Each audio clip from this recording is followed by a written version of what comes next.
We're going to start tonight with Battleground Canada, and we have some new numbers to kick around about the federal Liberals.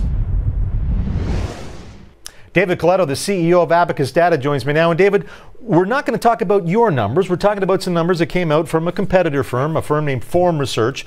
They got a lot of people talking about them today because they're showing something that no other pollster has shown. So let's talk about the numbers, and then you've got some thoughts about these numbers. I do. And what they're showing that no one else has shown yet, and I'll say yet, this could happen. This could come, is that the Liberals are in the lead.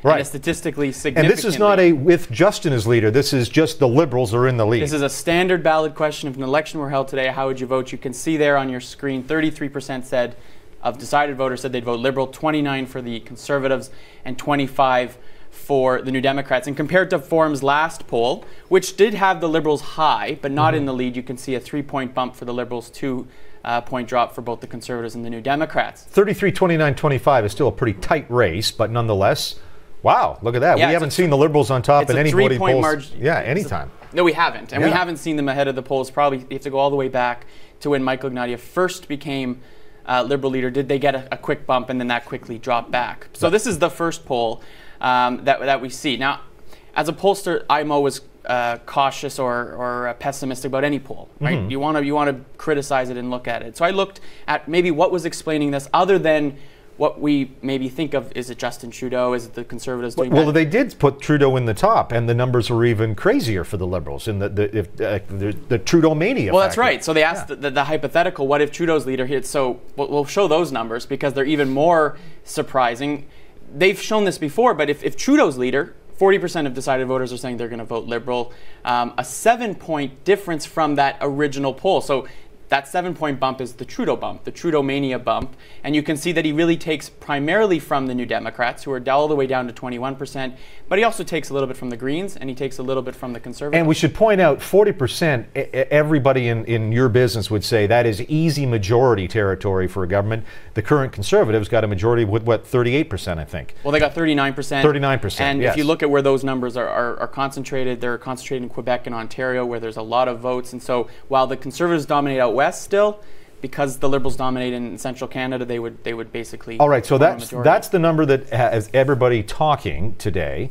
We're going to hear from some Liberals talking about that in a second. But you're taking a look at this and going, maybe not as good, but maybe not as good as Forum suggests. Well, I mean, every pollster has their own methodology, sure. So I'm not going to, maybe this is what they've always done and they're going to track this. But I looked at, pollsters always ask, how did you vote in the last election? And we like to compare how they vote, how you used to vote with how you plan to vote. And when you look at the Forum Research poll, this is the results they get when you take out those who said they didn't vote or they can't remember.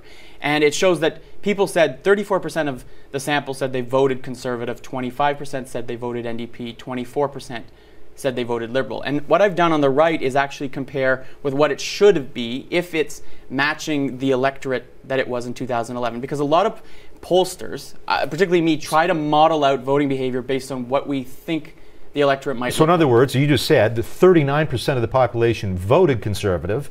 Forum found only 34% of their subjects said they voted. So they have fewer Conservatives, presumably. And they've got a lot more Liberals in their polling sample and a lot fewer New Democrats. So they're starting with essentially a bit of a bias on that side. Yeah, assuming that we're trying to model what the electorate would look like. We know that certain groups are more likely to vote Conservative. So I'm just arguing that this might be the reflection of what true public opinion is, that if everybody voted equally, the Liberals might win an election. But if we try to model out what we actually know voter turnout looks like, I tried to reweight it. And so if we go to the last board, this is what I think my interpretation of the Forum numbers would have been. It would have looked a lot similar to a lot of other polls we've seen. That is, the Tories are down, the Liberals are up, but they're not in the lead yet. And the New Democrats are still really in a two-way fight with the Liberals. And that's what we've seen from Nanos, we've seen from our research. The your last horse race was just before the federal budget, and that showed the trends were slightly similar. Exactly. Conservatives drooping, New Democrats kind of treading water, Liberals were showing some strength, but they weren't, I don't think, over 25% in yours, and Liberals and Conservatives and Democrats pretty much tied. We're basically tied. So pollsters you guys will sit around at your pollster meetings and argue math models. Of course, the only way to test to see who's right is have an actual election. Until then, it's all just sort of talk. What I say is don't we just necessarily wait for the Abacus poll, wait for another pollster to confirm the Liberals in the lead, and then then it may actually be that it's happening. It's always been dangerous to be the first one to say, wow, because again, no one's shown the Liberals in the lead since early days of Ignatius. Yes. That is a long time. David Coletto, thank you so much. That's great. David.